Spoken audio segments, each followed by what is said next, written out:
हमारे बच्चे इल्म हासिल ना करें, वो गुलाम हो जाए अमिताभ का। वो साहब यहूदो नसारा का पांव धो के पिए, यहूदो नसारा की चप्पल ढोएं, यहूदियों की तरह चेहरा बना के यहूदी बन जाए, क्रिश्चियनों की तरह बर्थडे पार्टी अपने बेटे का मना के वो क्रिश्चियनों का गुलाम बन जाए।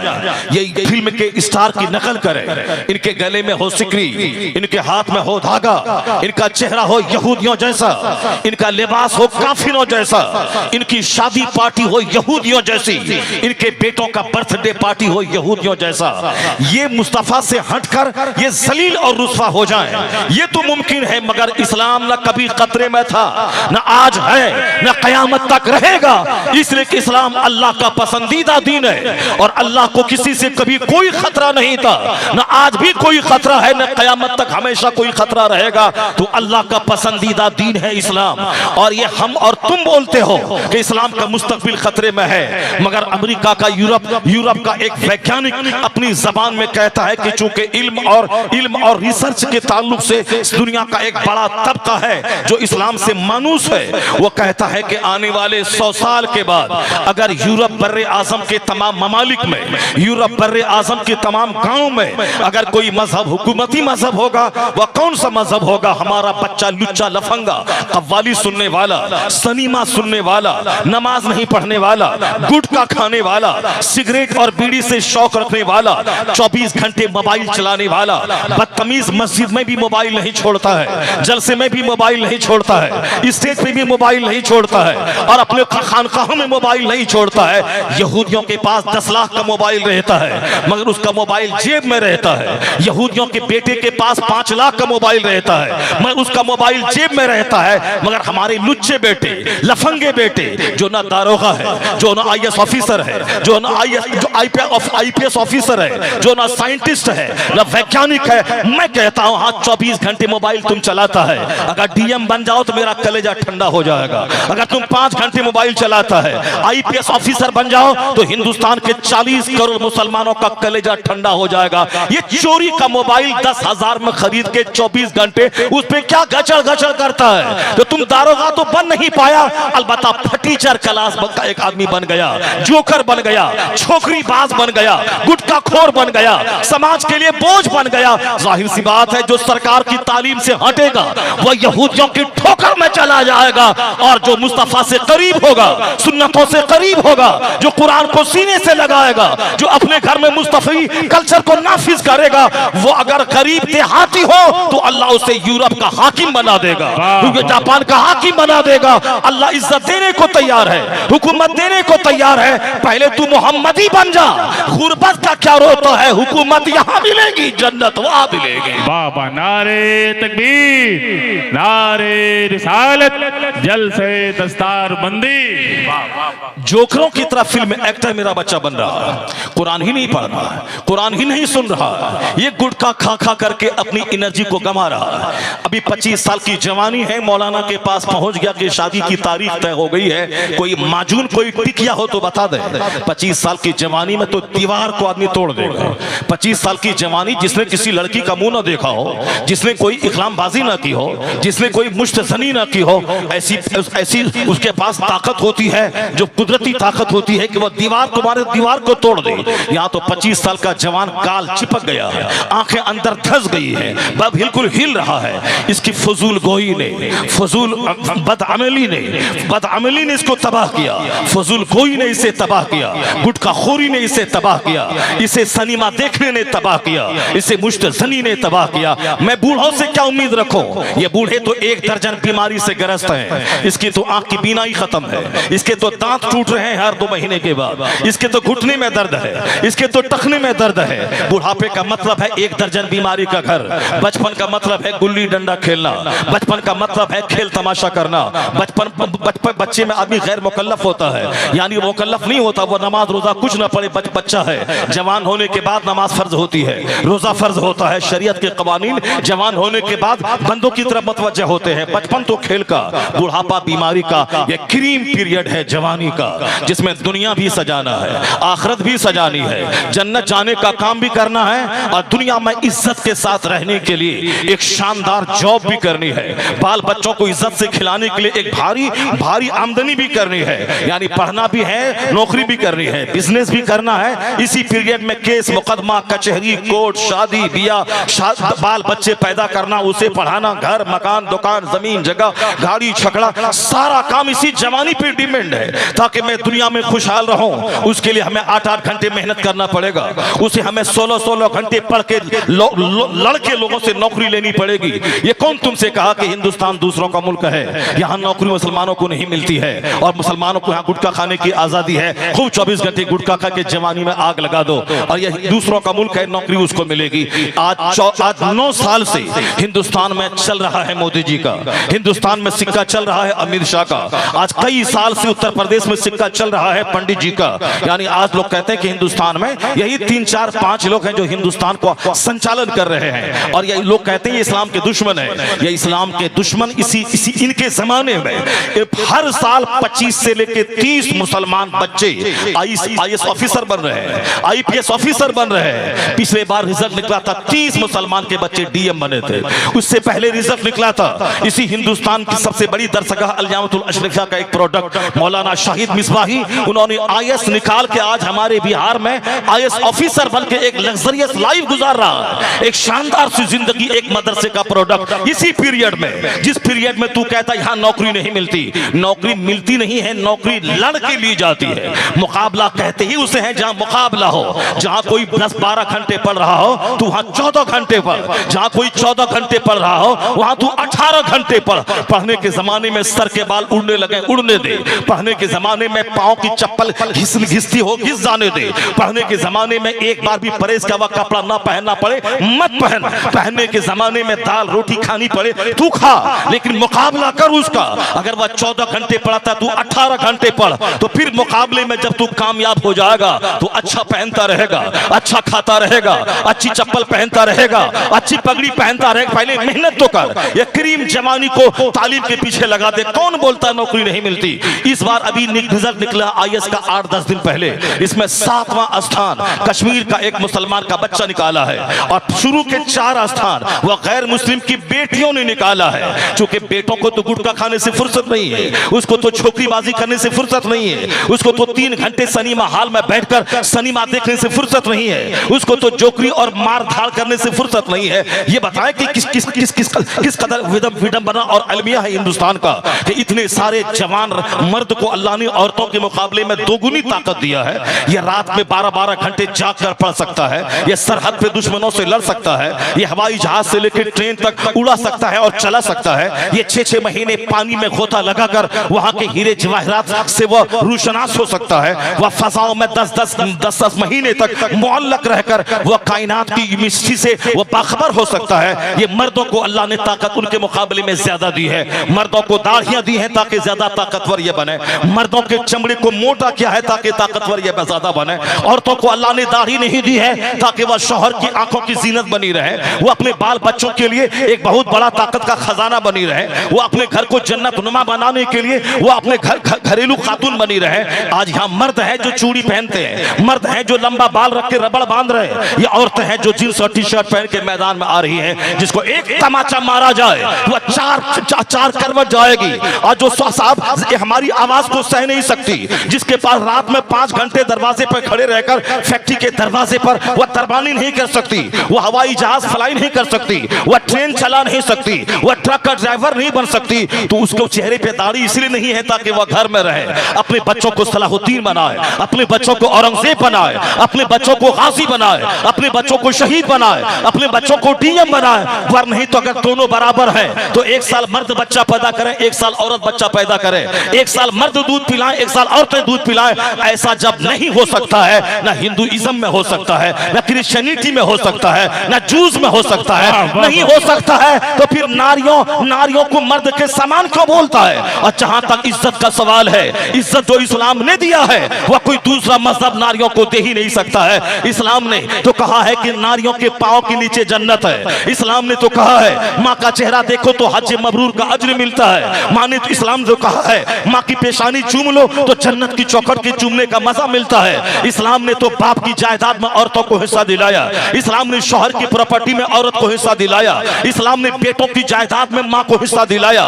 एक औरतों को 3 जगहों से जो धनहीन थी उसे धनवान इस्लाम ने बनाया कि शौहर मरे तो उसकी प्रॉपर्टी में औरत को हिस्सा मिलेगा, बेटा मरे तो उसकी प्रॉपर्टी में माँ को हिस्सा मिलेगा, और अगर बाप मरे तो उसकी जायदाद में बेटियों को हिस्सा मिलेगा। औरतों को 3 तरफ से दौलतों में हिस्सेदार बना के इस्लाम ने उसे मालदार बनाया। औरतों को चूंकि वह कमजोर है इसलिए मोटी चादर डाल दी ताकि कोई कोचिंग सेंटर में कोई दरिंदा इस पर हमला न करे, स्कूल में कोई दरिंदा इस पर हमला न करे, रास्ता चलते कोई लुच्चा लफंगा इस पर हमला न करे। ये पर्दे की चीजें छुपी रहे, वरना जब से जींस और टी शर्ट चला है आए दिन अखबारात में खबरें आ रही हैं कि औरतों का किडनैप हुआ, 10 बच्चों ने मिलकर उसके साथ गैंग रेप किया, फिर बेइज्जती से बचने के लिए उसको ज़बह कर दिया। यानी पहले किडनैप करना, फिर गैंग रेप करना, इज्तिमाई आबरूरेजी, उसके बाद फिर उसको कत्ल कर देना। हिंदुस्तान का कोई अखबार इस तरह की खबरों से खाली नहीं है, चाहे वह दैनिक भास्कर हो, द टाइम्स ऑफ इंडिया हो, चाहे नवभारत टाइम्स हो, यानी हर अखबार में इस तरह की खबरें रोजाना छप रही है। और ये नारियों के सम्मान की बात कर रहे हैं, नारियों की इज्जत की बातें कर रहे हैं, नारियां बढ़ेंगी और नारियां पढ़ेंगी, बस ये खोखला नारा दे रहे हैं। या रोजाना नारियों की आबरू लूट रही है, यहाँ रोजाना औरतों को ज़बह किया जा रहा है, जहेज न लाने की वजह से उसको प्रताड़ित किया जा रहा है। मुसलमान फैमिली में अगर कोई एक कैरोसिन छिड़कर आग लगाने की बात होती है तो करोड़ों में कोई एक केस 10 साल के बाद आता है, और वहां रोजाना खबरें पढ़ने को मिल रही है, फला हरिजन ने ऐसा किया, फला फला गैर मुस्लिम के घर में ऐसा हो गया। तो अपना दामन झांक के देख ले, कहां औरतों को प्रताड़ित किया जा रहा है, औरतों के सम्मान को नोचा जा रहा है। यहाँ तो इस्लाम ने औरतों को पर्दा इसीलिए दिया है ताकि इसकी आबरू बची रहे। ये किस कदर ताज्जुब की बात है। रेलवे स्टेशन पे मैं नमाज पढ़ता हूँ तो कहते हैं नमाज पढ़ने की जगह मस्जिद नहीं है ये। उसी स्टेशन पर एक लड़का एक लड़की एक दूसरे से चिपक रहा है, चुमा चाटी कर रहा है, कोई खबीस बोलने वाला नहीं है कि इस तरह की हरकतों से क्या मैसेज समाज में जाएगा। एक गलत मैसेज जा रहा है, लोग देखेंगे उस पर क्या गुजरेगा, एक गलत काम यहाँ क्यों कर रहा है, कोई नहीं बोलता। नमाज पढ़ो, अपने खालिक को सजदा करो, तो ये सालिम कहते नमाज पढ़ने की जगह नहीं है, और वहां चुमा चाटी करो, कोई बोलने वाला नहीं है। ये आदमियत है या हैवानियत है, ये शराफत है या शरारत है। एक स्कूल में एक लड़की चड्डी पहन के आ रही है, चपरासी भी मजे लेके देख रहा है, प्रोफेसर भी मजे लेके देख रहा है, टीचर भी मजे लेके देख रहा है, किरानी भी मजे लेकर देख रहा है, स्कूल के सारे अफराद मजे लेके देख रहा है। उसी माहौल में अगर एक लड़की निकाब पहन के आ रही है तो उसको कहता ये भूतनी है,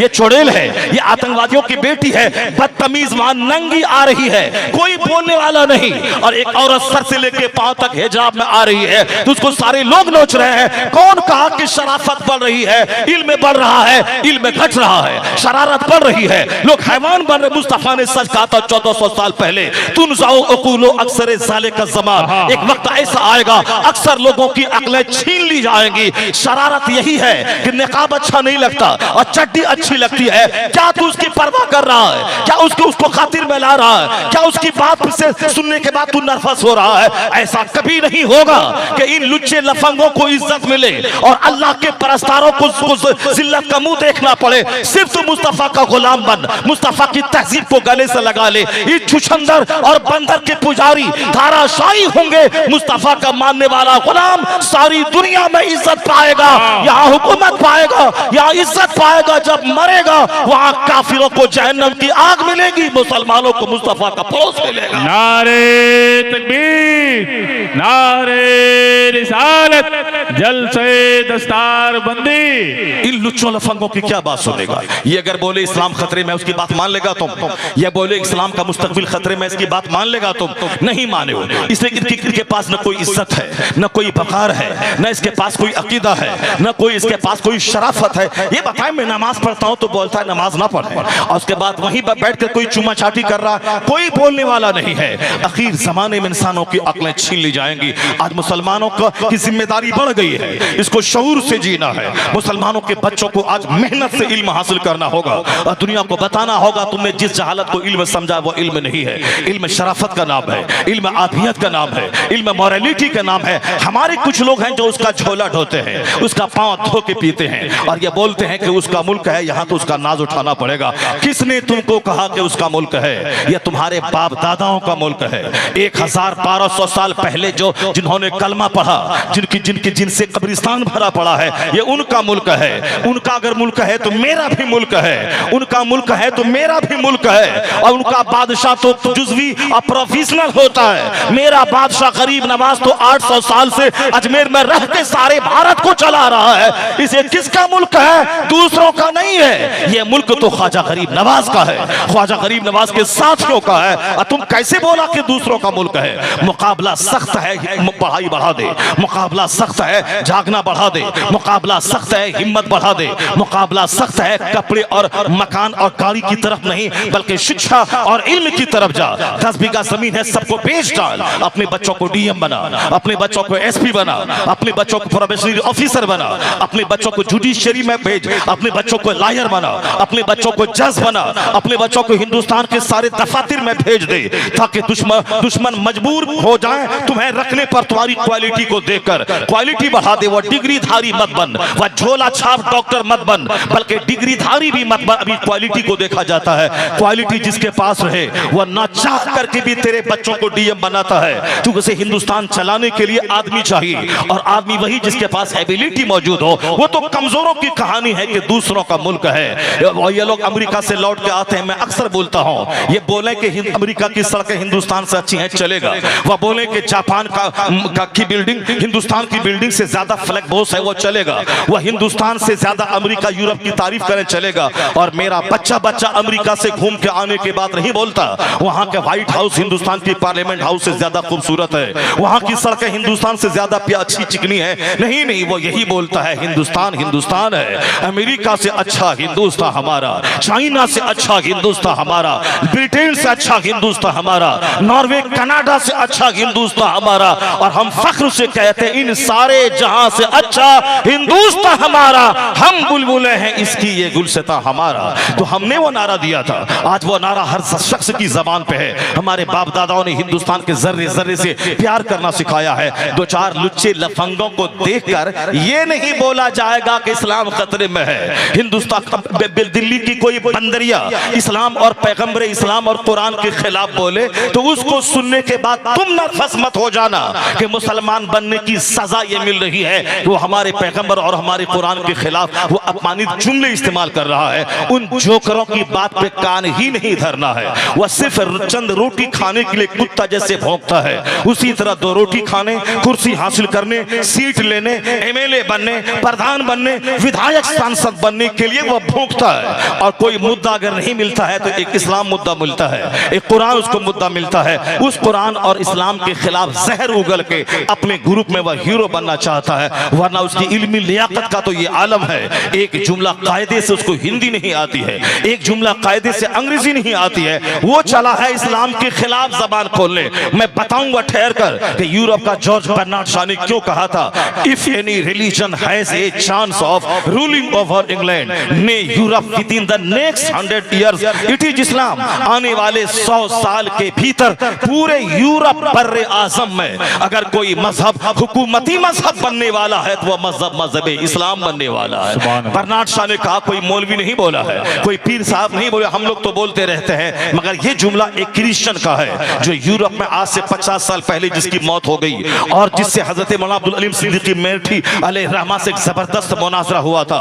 उससे इस्लाम से इतना इंप्रेस्ड हुआ कि उसने दुनिया का जायजा लेने के बाद ये जुमला अपनी जबान से निकाला था। ऐसा महसूस हो रहा है कि जो इल्म की धमक, साइंसी तहकीक, कुरान पाक की तालीम की रोशनी जो दुनिया भर में फैल रही है, उसको देखकर यह कहा जा सकता है कि आने वाला वक्त इस्लाम का इतना खूबसूरत वक्त आ रहा है कि सिर्फ ऑस्ट्रेलिया अमेरिका नहीं बल्कि यूरोप जो दुनिया का सबसे तरक्की याफ्ता बर्रे आजम है, उन्होंने कहा था यूरोप बर्रे आजम में अगर कोई मजहब हुकूमती मजहब बनने वाला है तो वह मजहब इस्लाम बनने वाला है। जरा ठहर के मैं इस पर तबसरा करता हूँ, पहले हवाई बातें नहीं बल्कि मैं अपने पढ़े लिखे बच्चों को बावर में करा दूं कि कुरान करीम नफरत फैलाता है या इल्म का उजाला फैलाता है। कुरान करीम में जिस तहकीकात को दुनिया के सामने रखा है, आज यूरोप का दानिश्वर देख के दंग रह रहा है। आज ऑस्ट्रेलिया का और साहब थाईलैंड की राजधानी बैंकॉक का प्रोफेसर वह कलमा पढ़े बगैर नहीं रह रहा है। वह कौन सी आयत थी जिसको के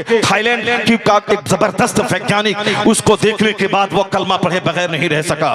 वह कौन सी आयत थी कि जिसको जिसको कोस्टो नामी फ्रांस का एक जबरदस्त साइंटिस्ट, उन्होंने जिसको देखने के बाद पूरी भरी मजलिस में सबको गवाह बनाकर वह इस्लाम से करीब हुआ। मैं लुच्चो लफंगों की बात से मैं नर्वस हो जाऊं या उन जैसे चमकते साइंसदानों को इस्लाम लाने को देखने के बाद मैं अपना सीना फख्र से चौड़ा करो कि मेरा कुरान अजाइबात का मजमुआ है, मेरा कुरान हकायक का मजमुआ है। हुजूर ने कहा था ला तनक़ज़ी अजाइबहु, यानी इसके अजाइबात कभी खत्म ना होंगे। और दूसरी अल्लाह फरमाता है एक जगह कि सनुरीहिम आयातिना फिल आफाक व फी अनफुसिहिम हत्ता यतबय्यन लहुम अन्नहुल हक। अल्लाह कहता we shall show our portents in the horizons and in themselves that it will be manifest that it is true.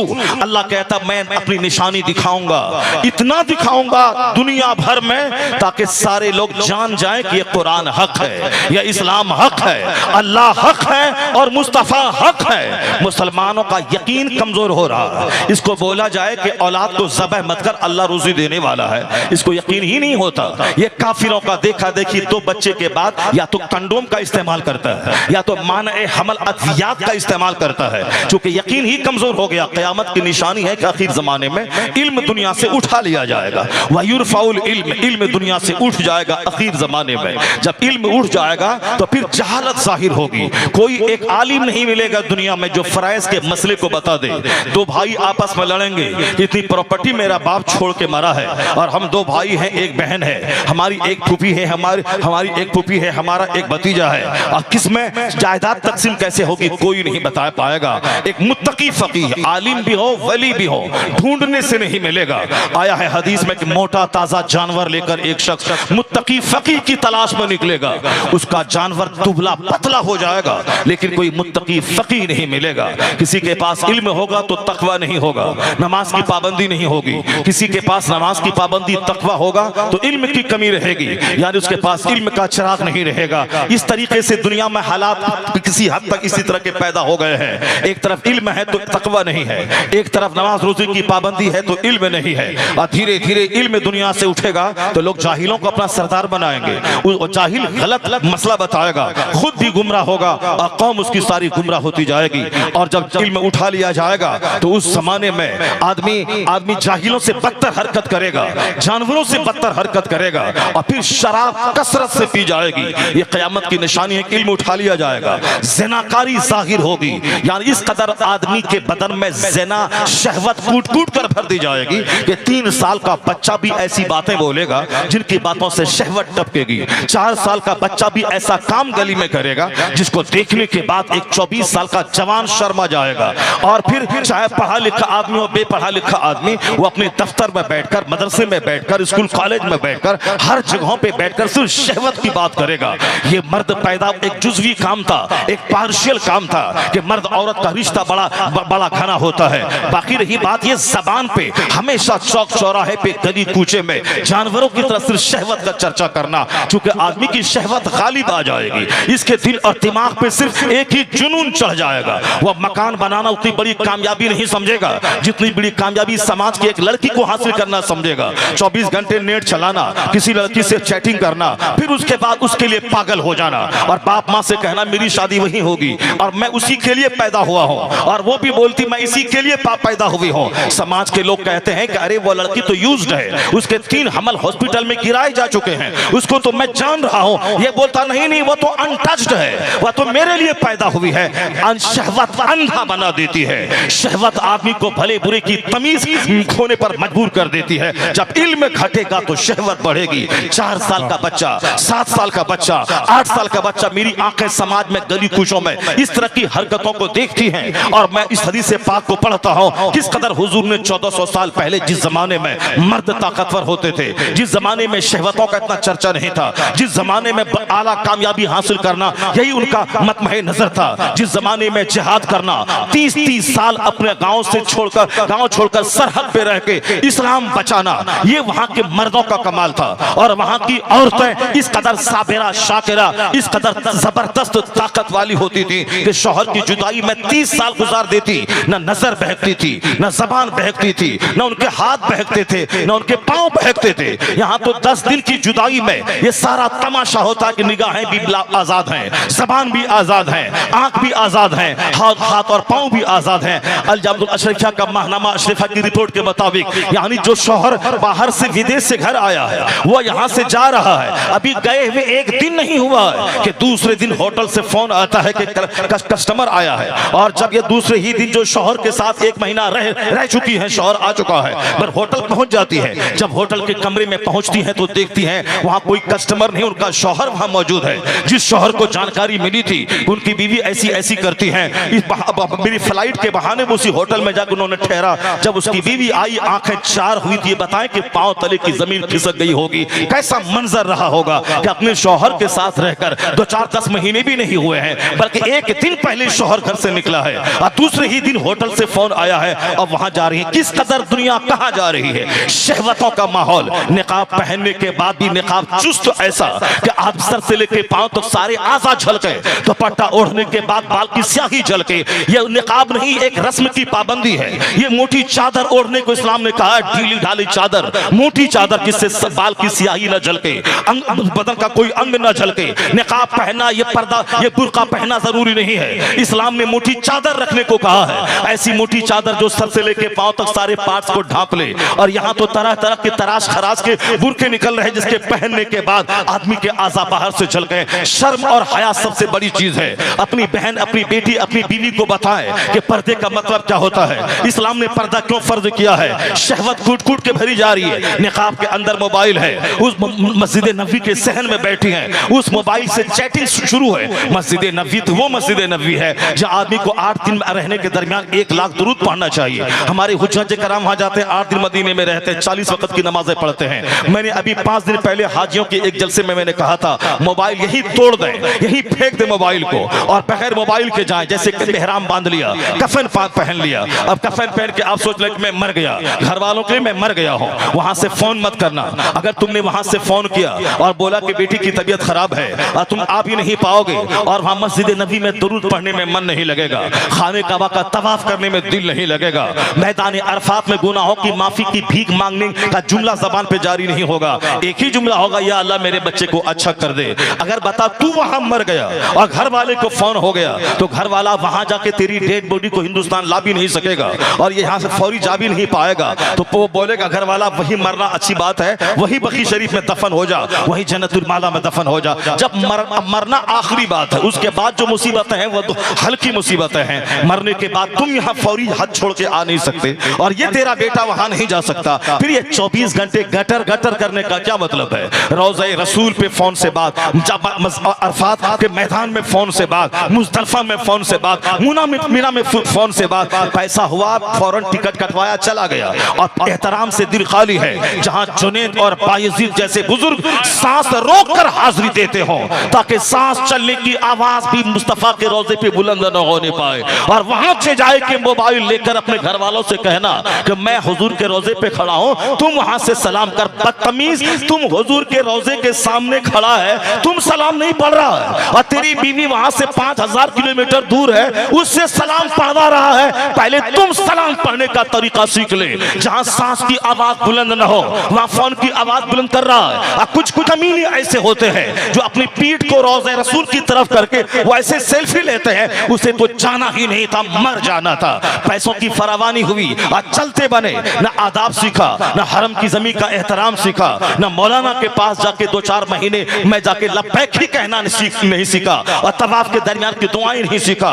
हज में कितने फराइज वाजिबात और सुनन है उसको नहीं सीखा। पैसा हुआ, वीजा लगाया और चल दिया। अब हाँ दूसरों से कहते हैं कि लब्बैक पढ़वा दीजिए और मेरा एहराम बंधवा दीजिए, चले जा रहे हैं। कमाई जैसी की तैसी, वहां के आइसक्रीम खाना और मोबाइल चलाना। हरमैन की एक नेकी 1 लाख के बराबर है, मस्जिद हराम की तो एक गुनाह भी 1 लाख के बराबर है। वह मस्जिद हराम, दुनिया की दूसरी मस्जिदों में दुनिया की बात करना हराम है और दुनिया की दूसरी मस्जिदों में जो दुनिया की बात करता हो उसकी नेकियों को इस तरह से ये दुनिया की बातें खा जाती हैं जिस तरह से आग को लकड़ियां खा जाती हैं। आपके गांव की मस्जिद, इस मस्जिद में दुनिया की बात करना हराम और नेकियों को खा जाती है जिस तरह आग लकड़ी को खाती है।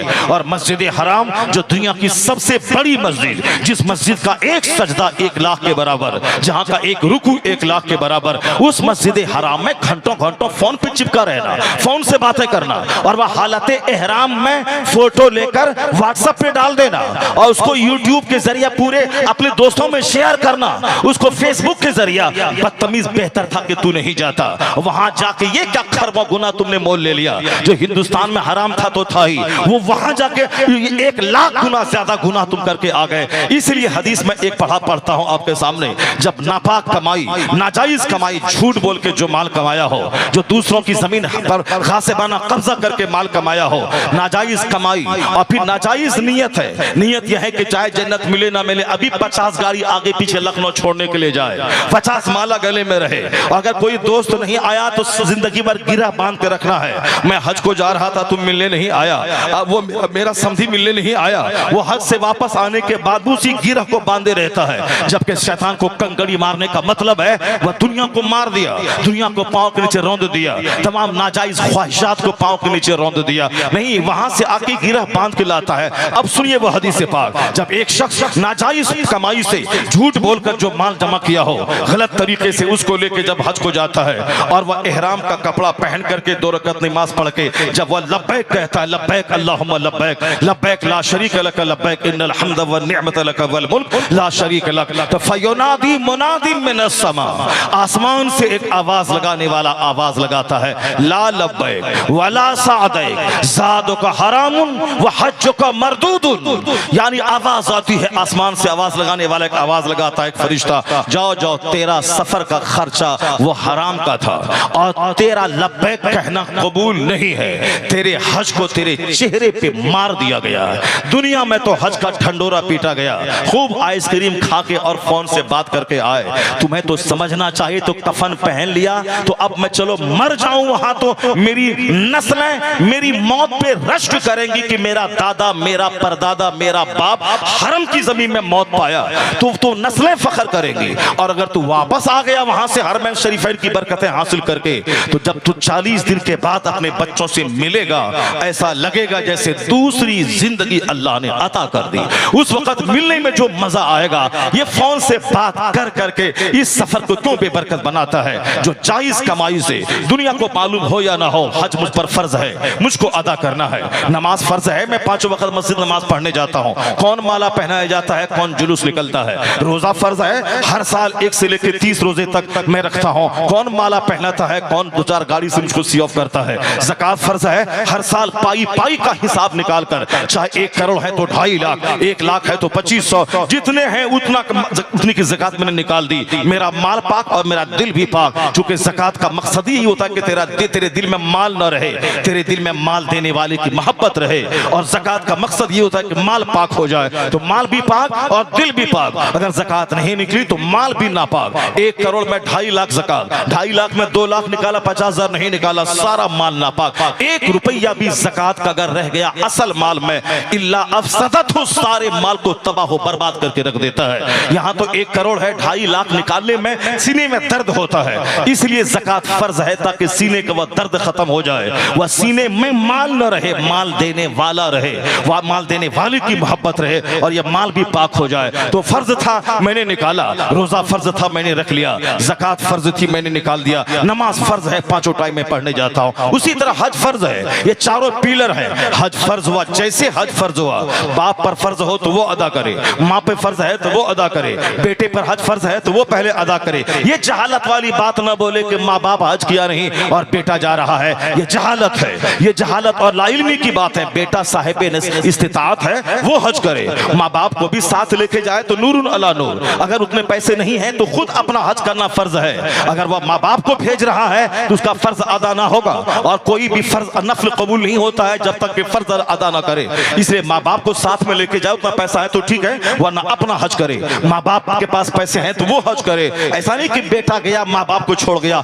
ये जहालत की बात है। जैसे कोई पाक कमाई से, पाक इरादे से हज को जा रहा है, मगर जो उससे बड़ा मालदार उस शहर में है, गांव में है, वह बोलता है ये 900 चूहा खा के बिल्ली हज को चली। यानी एक जबरदस्त घटिया किस्म की बात है, जहालत और शरारत की बात है। आलिमों से दूरियों ने, मदरसों से दूरियों ने, और जहालत की हालत में चंद सिक्के हो गए। दिल्ली, पंजाब, बंबई जाके कहीं ठेकेदारी किया, कुछ माल हो गया, छोटा सा घर बनाया, आल्टो की कार खरीद ली, उसके बाद फिर अब वह फिरौन बन के बैठा है।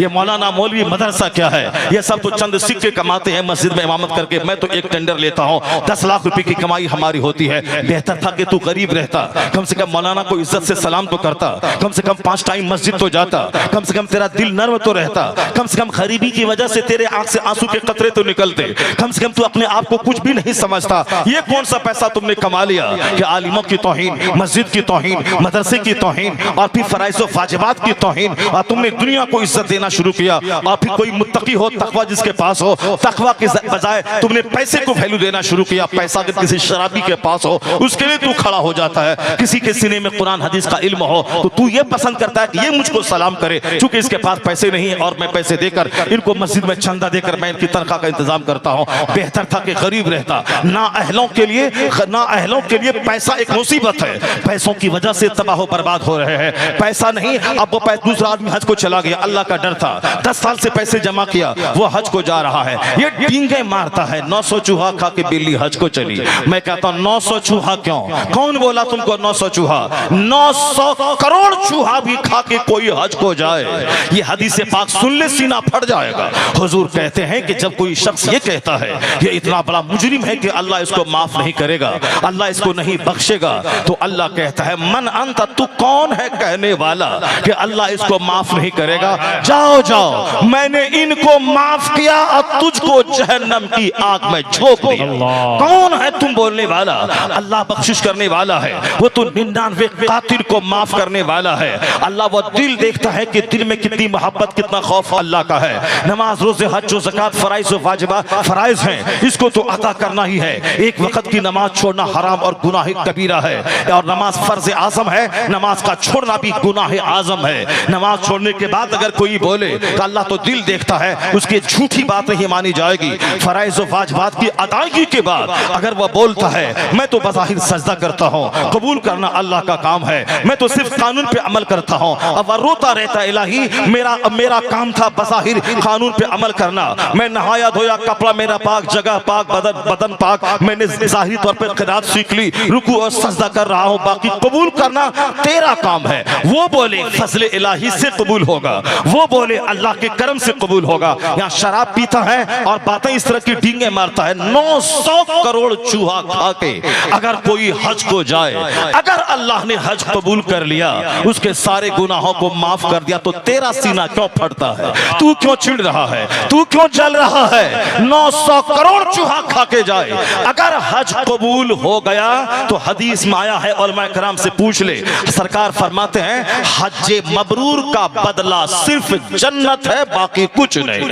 यानी जिसका हज कबूल हो गया वो हज मबरूर, उसका बदला सिर्फ जन्नत है, सिर्फ जन्नत, बाकी कुछ नहीं, हज मबरूर का बदला। और सुन वो हदीस जिसमें हुजूर ने फरमाया था मन हज वलम यरफुस वलम यफसुक रजा का यौमिन फलततहु उम्मु। हुजूर कहते हैं जिसने हज किया और दौरान हज जिसने कोई बुराई नहीं की, कोई बेहयाई का काम नहीं किया, तो ऐसे लौटता है जैसे आज ही माँ के पेट से पैदा हुआ। ये हदीस पाक तो पढ़ता नहीं, जहालत की वजह से 900 चूहा खा के बिल्ली हज को चली। इसी तरह की बेशुमार शरारतें हैं जो हमारी जबान से जाहिर होती रहती है, और हम एक दूसरे के सामने इस तरह के जुमले बोलते रहते हैं। फर्ज फर्ज है, नफल नफल है, वाजिब वाजिब है। फर्ज को फर्ज के खाने में रखना है, नफल को नफल के खाने में रखना है, वाजिब को वाजिब के खाने में रखना है। ऐसा नहीं कि नफल को फर्ज बना लेना है और फर्ज को नफल समझ लेना है, ऐसा नहीं होता है। जरा गौर से सुनिए, ये बातें मैं यहाँ विराम देता हूँ,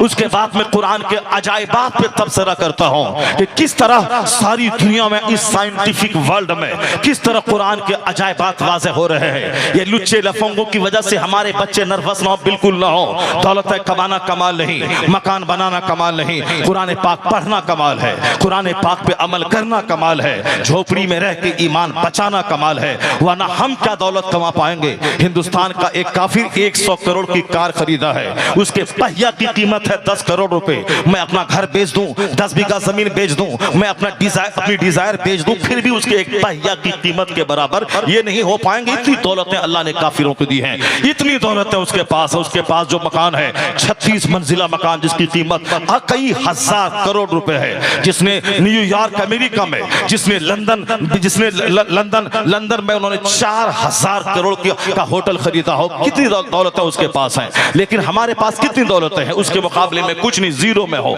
मुसलमानों में 10 एक मुट्ठी भर 10 आदमी के पास अगर अरबों खरबों की दौलत है। अगर यूसुफ लुलु मॉल वाला का लखनऊ कारखानों का, अगर वह हजारों करोड़ का मालिक है तो कितने लोग 40 करोड़ हिंदुस्तानी मुसलमानों में इक्का दुक्का ऐसे लोग हैं। और वहां तो कदम कदम पे ऐसे लोग हैं जिनकी कार की कीमत 10 करोड़ रुपए है, जिनके मकान की कीमत कई हजार करोड़ रुपए है, बेतहाशा दौलत है। अगर तुम आलिम से दूर रहे, मुमकिन है उसका मकान तेरे ईमान को लूट ले।